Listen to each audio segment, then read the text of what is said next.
ಕಲಾವಿದರಿಗೆ ಬಹಿರಂಗ ವೇದಿಕೆಯಲ್ಲಿ ಧಮಕಿ ಹಾಕಿದ್ದಾರೆ ಡಿಕೆ ಶಿವಕುಮಾರ್. ಇದು ವಿಪಕ್ಷ ನಾಯಕ ಅಶೋಕ್ ಅವರ ಕಿಡಿ. ಕಲಾವಿದರಿಗೆ ಬಹಿರಂಗ ವೇದಿಕೆಯಲ್ಲಿ ಧಮಕಿ ಹಾಕಿದ್ದಾರೆ ಅಂತ ವಿಪಕ್ಷ ನಾಯಕ ಅಶೋಕ್ ಕಿಡಿಕಾರಿದ್ದಾರೆ. ಅನುದಾನ ವಿಚಾರದಲ್ಲಿ ದರ್ಪ ಮೆರೆದಿದ್ದಂತ ಡಿಸಿಎಂ ಡಿಕೆ ಇದೀಗ ಕಲಾವಿದರಿಗೆ ಧಮಕಿ ಹಾಕಿದ್ದಾರೆ ಅಂತ. ಪಾದಯಾತ್ರೆಗೆ ಬರೋದು ಬಿಡೋದು ಅವರ ಇಷ್ಟ. ನಿಮ್ಮ ಮಾತು ನಿಮ್ಮ ಸ್ಥಾನಕ್ಕೆ ಶೋಭೆ ತರೋದಿಲ್ಲ ಅಂತ ಟ್ವೀಟ್ ಮೂಲಕ ಡಿಸಿಎಂ ಡಿಕೆ ನಡೆಗೆ ಅಶೋಕ್ ಗರಂ ಆಗಿದ್ದಾರೆ. ಟ್ವೀಟನ್ನು ನೋಡ್ತಾ ಇದ್ದರೆ ಸಮಾಜದ ಎಲ್ಲರೂ ಕೂಡ ತಮ್ಮದೇ ಆದಂಥ ಒಂದಷ್ಟು ಸ್ವಾತಂತ್ರ್ಯ ಇರುತ್ತೆ. ನಿಮಗೆ ಸೆಲ್ಯೂಟ್ ಹೊಡೆಯೋಕ್ಕಾಗಲ್ಲ. ಎಲ್ಲರೂ ಕೂಡ ಪಕ್ಷದ ಕಾರ್ಯಕರ್ತರಲ್ಲ, ಸಿನಿಮಾ ಕಲಾವಿದರು ಅಂದರೆ ಅವ್ರಿಗೂ ಸ್ವಾತಂತ್ರ್ಯ ಇದೆ.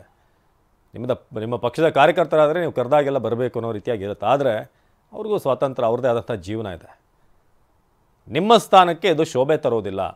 ಸಮಾಜದ ಎಲ್ಲರನ್ನೂ ಕೂಡ ಜೊತೆಯಾಗಿ ಕರ್ಕೊಂಡು ಹೋಗೋದು ನಿಮ್ಮ ಕೆಲಸ. ಆದರೆ ನಿಮ್ಮ ಪಕ್ಷದ ಕಾರ್ಯಕರ್ತರನ್ನ ಕರೆದ ಹಾಗೆ ನಡೆಸ್ಕೊಂಡು ಹಾಗೆ ಕಲಾವಿದರನ್ನ ನಡೆಸ್ಕೊಳ್ಬೇಡಿ ಅಂತ ಹೇಳಿದ್ದಾರೆ. ಇನ್ನು ನಟ್ಟು ಬೋಲ್ಟು ಸರಿ ಮಾಡಲು ಅಧಿಕಾರ ಕೊಟ್ಟಿದ್ದ ಅಂತ ಎಚ್ ಡಿ ಕುಮಾರಸ್ವಾಮಿ ಪ್ರಶ್ನೆ ಮಾಡಿದ್ದಾರೆ. ಆ ಕೆಲಸವನ್ನ ಮಾಡೋಕೆ ಬೇರೆಯವರಿದ್ದಾರೆ.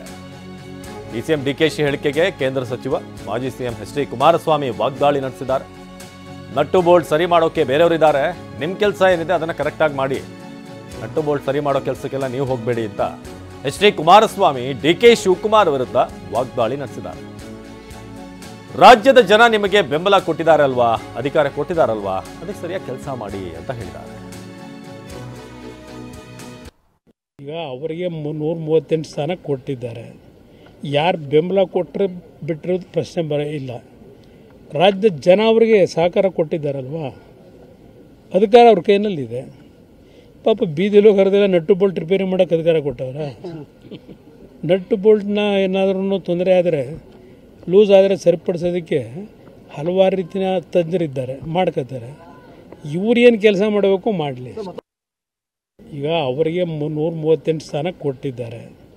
ಯಾರು ಬೆಂಬಲ ಕೊಟ್ಟರೆ ಬಿಟ್ಟಿರೋದು ಪ್ರಶ್ನೆ ಇಲ್ಲ. ರಾಜ್ಯದ ಜನ ಅವರಿಗೆ ಸಹಕಾರ ಕೊಟ್ಟಿದ್ದಾರಲ್ವಾ, ಅಧಿಕಾರ ಅವ್ರ ಕೈನಲ್ಲಿದೆ. ಪಾಪ ಬೀದಿಲೋ ಕರೆದೆಲ್ಲ ನಟ್ಟು ಬೋಲ್ಟ್ ರಿಪೇರಿ ಮಾಡೋಕ್ಕೆ ಅಧಿಕಾರ ಕೊಟ್ಟವ್ರ. ನಟ್ಟು ಬೋಲ್ಟ್ನ ಏನಾದ್ರೂ ತೊಂದರೆ ಆದರೆ, ಲೂಸ್ ಆದರೆ ಸರಿಪಡಿಸೋದಕ್ಕೆ ಹಲವಾರು ರೀತಿಯ ತಜ್ಞರಿದ್ದಾರೆ, ಮಾಡ್ಕೋತಾರೆ. ಇವ್ರು ಏನು ಕೆಲಸ ಮಾಡಬೇಕು ಮಾಡಲಿ.